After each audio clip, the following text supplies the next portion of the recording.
Good morning students. So last हमने question number 2 तक complete किया था। सो अभी हम आते हैं question number 3 and question number 4 जो है वो जब स्कूल्स खुलेंगे हम तब करेंगे, क्योंकि सारा ज्योमेट्रिकल पार्ट है तो हम वो तब करेंगे। सो आज हम क्वेश्चन 3 एंड क्वेश्चन 5 करते हैं। ओके, सो आते हैं क्वेश्चन नंबर 3। बहुत ही इजी है, थ्योरेटिकल क्वेश्चन है, ठीक है। सो आते हैं, क्या दिया हुआ है। Recall pi is defined as the ratio of the circumference, say C, its denominator say D, that is pi is equal to C upon D. This seems to contradict the fact that pi is irrational. How will you resolve this contradiction? ठीक है। So क्या बोल रहा है कि एक circle है। So देखो, मैंने लास्ट वीडियो में कहा था कि पाई इरेशनल होता है, ठीक है, ओके। लेकिन ये क्वेश्चन में क्या कह रहा है कि पाई जो होता है वो सरकमफ्रेंस और डायमीटर का रेशियो होता है, ठीक है। एक सर्कल है, ठीक है। अब डायमीटर तो ये होता है, आपको पता है, जो सेंटर से पास होता है, और सरकमफ्रेंस क्या होता है, यहां से स्टार्ट होता है, पूरा कंप्लीट होके यहाँ पर खत्म होता है। That is called circumference, boundary of the area, boundary of the circle, okay. So क्या कह रहा है, पाए जो है वो रेशियो किसका है, सी और D, circumference of denominator, diameter, sorry. So कह रहा है कि अगर आप कह रहे हो कि पाए जो है इरेशनल होता है तो इसमें तो अभी रैशनल होगा, क्योंकि ये दोनों मेजरमेंट है। सो बताना है क्या ये रैशनल है, क्या ये पॉसिबल है, ठीक है। सो स्टार्ट करते हैं। एक सर्कल है जिसका बोला है पाए, डायमीटर और सरकमफ्रेंस लेना है। लेकिन देखो, मैथमेटिक्स में हम क्यों कहते हैं कि पाई रैशनल है। देखो, सपोज के पाई सी अपॉन डी, अब जो डायामीटर है, ये फी और क्यू लेते हैं, ठीक है।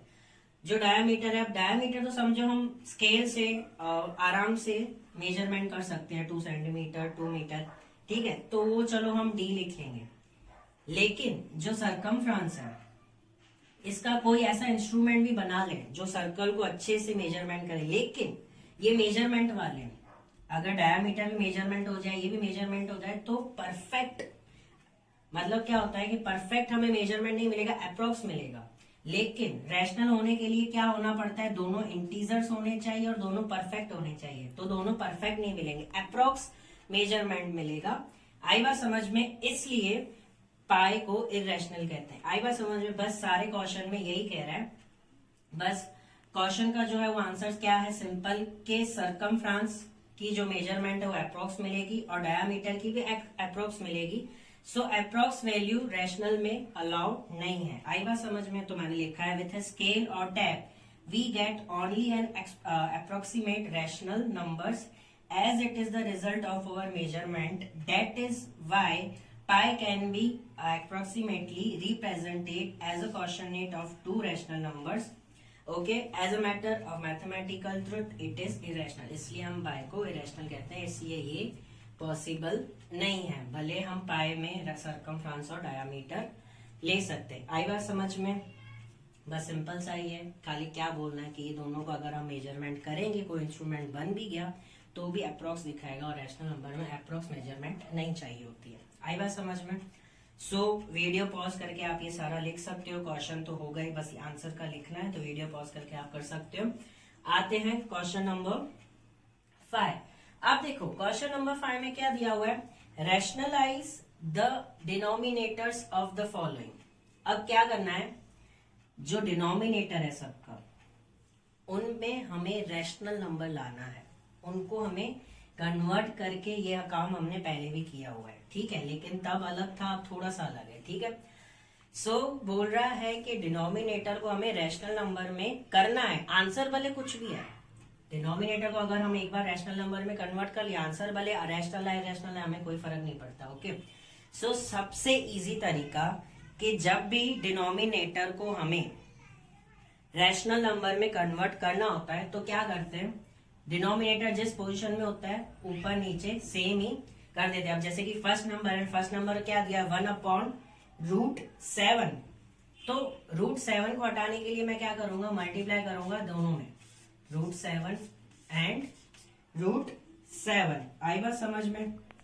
सो ये क्या हो जाएगा, 1 × √7, √7 और ये रूट रूट कट हो जाएगा, तो बाकी नीचे क्या बचेगा, ओनली 7। आई बात समझ में। अब डिनोमिनेटर हो गया रैशनल नंबर, ठीक है, रैशनल नंबर में क्यू 0 नहीं होना चाहिए, तो ये क्यू 0 है नहीं, ठीक है, आई बात समझ में। तो ये हमारा फाइनल आंसर, बस इतना ही करना है। ये तो चलो एक नंबर था। अब देखो सेकंड नंबर में क्या है, 1/√7 माइनस √6। अब देखो √7 और √6 को हटाने के लिए हम क्या करेंगे, ऑपोजिट साइन, ये माइनस में, तो दोनों साइड हम क्या मल्टीप्लाई किससे करेंगे, प्लस से। आई बात समझ लो, जैसे हम इक्वल टू के नहीं राइट हैंड साइड होता था, यहाँ प्लस है तो वहां जाएगा तो माइनस, यही काम सेम। अगर ये इन दोनों के बीच में माइनस है, इन दोनों को हटाना है, तो दोनों के बीच में हम मल्टीप्लाई करेंगे क्या, प्लस वाले साइन से। कैसे, √7 प्लस √6 अपॉन √7 प्लस √6, ऊपर का तो सेम ही रहेगा 1 into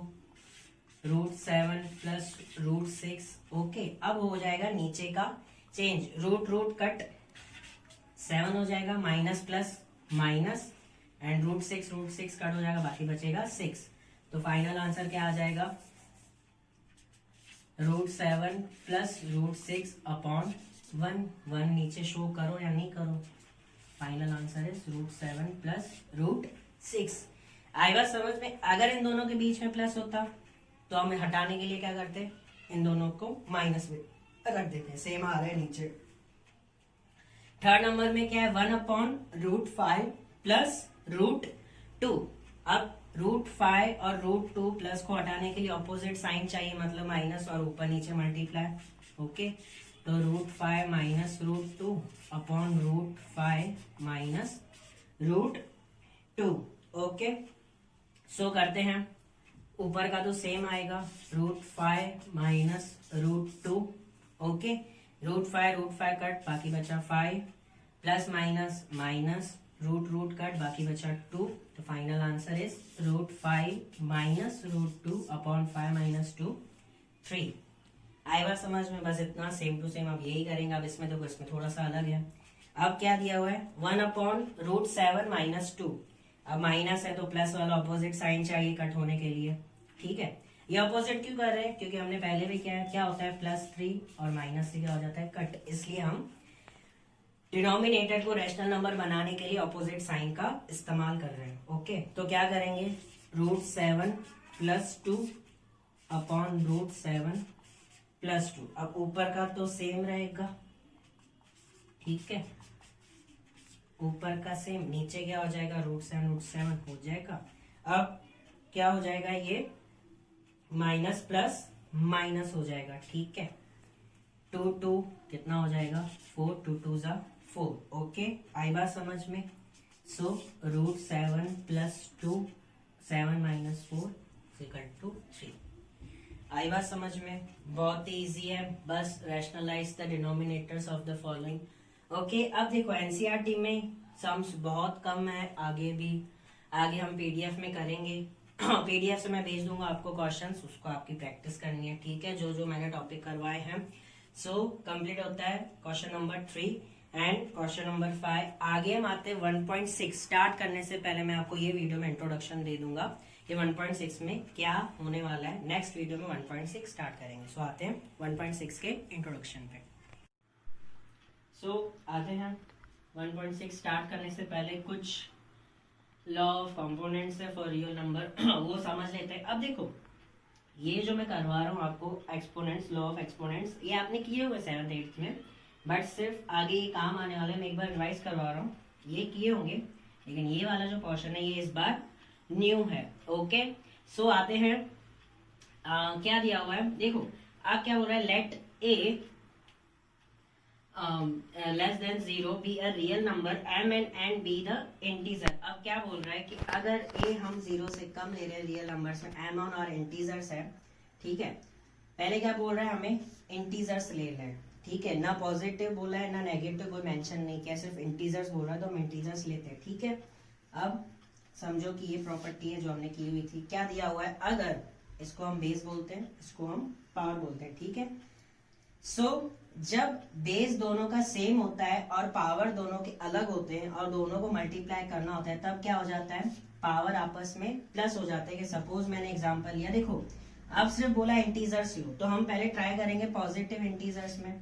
अगर मैंने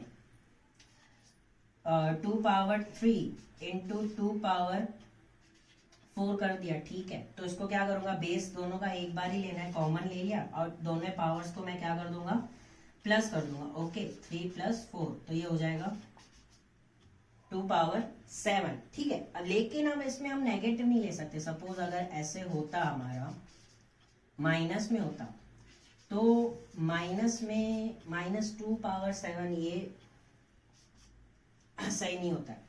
सो इसमें कहा इंटीजर्स ही है, तो हम इसमें नेगेटिव इंटीजर्स नहीं ले सकते, कोई भी प्रॉपर्टी में लेंगे हमेशा पॉजिटिव इंटीजर्स। ओके, आई बात समझ में। अब सेकंड में आते हैं, तो क्या दिया हुआ है, फर्स्ट प्रॉपर्टी में क्या था, सपोज अगर यही प्रॉपर्टी में सपोज के ऐसे आते हैं पावर्स 2 पावर 3, ठीक है, उसके बाद इंटू 2 पावर -3। इसने बोला है बेस में हम पॉजिटिव ले सकते हैं, लेकिन पावर में तो हम इंटीजर्स ले सकते हैं, प्लस या माइनस। आई बात समझ में। तो इसको क्या करेंगे, प्लस माइनस माइनस हो जाएगा, तो 2 पावर 0 हो जाएगा। और 2 पावर किसी का भी पावर अगर 0 हो जाता है तो उसका आंसर क्या आता है, 1। ये भी एक तरह की प्रॉपर्टी है। अगर पावर 0 है तो उसकी वैल्यू हमेशा क्या होती है, 1। आई बात समझ में। बेस हमें पॉजिटिव लेना है, लेकिन पावर नेगेटिव इंटीजर्स ले सकते हैं। आई बात समझ में।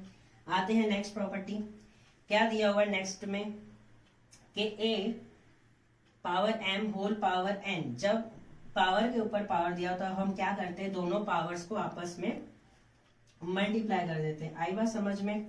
Suppose 2 power 2 and whole power is 3, ठीक है, तो क्या करेंगे, इन दोनों को मल्टीप्लाई, 3 2 = 6, तो आंसर क्या हो जाएगा, 2 पावर 6। ओके, अगर पावर्स डिवाइड्स में आते हैं तो हम क्या करेंगे, बेस दोनों का सेम है, एक ही बार कॉमन निकाल के डिनोमिनेटर वालों को ऊपर लेके आएंगे, तो हो जाएगा ये माइनस में। आई बात समझ में। जैसे कि अब मैंने लिया 2 पावर 4 अपॉन 2 पावर 2। ओके, क्या करूंगा, 2 सेम, 4 - 2, ये हो जाएगा 2 पावर 2, आंसर इज 4। ओके, सो अब ये 4 प्रॉपर्टीज क्या थी, जिनका बेस हमने कॉमन ले लिया, दोनों बेस सेम थे। लेकिन अब नेक्स्ट में क्या है, पावर सेम है लेकिन बेस अलग अलग है। तब हम क्या करेंगे, देखो जैसे कि a power m into b power m, तो क्या करेंगे, दोनों का पावर कॉमन लेके a और b को एक साथ ले लेंगे। आई बात समझ में।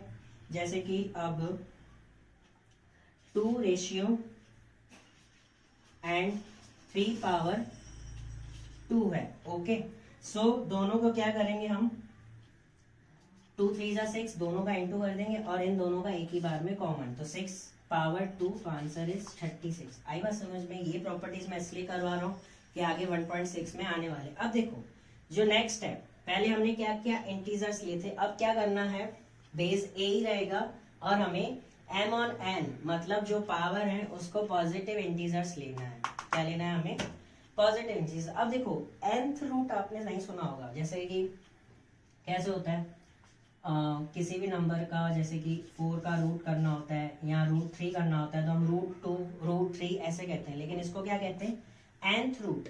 क्या बोल रहा है, अगर nth रूट a है तो मैं इसको ऐसे लिख सकता हूं, जैसे कि सपोज इसका हमें √2 करना है, तो मैं इसको ऐसे भी लिख सकता हूं।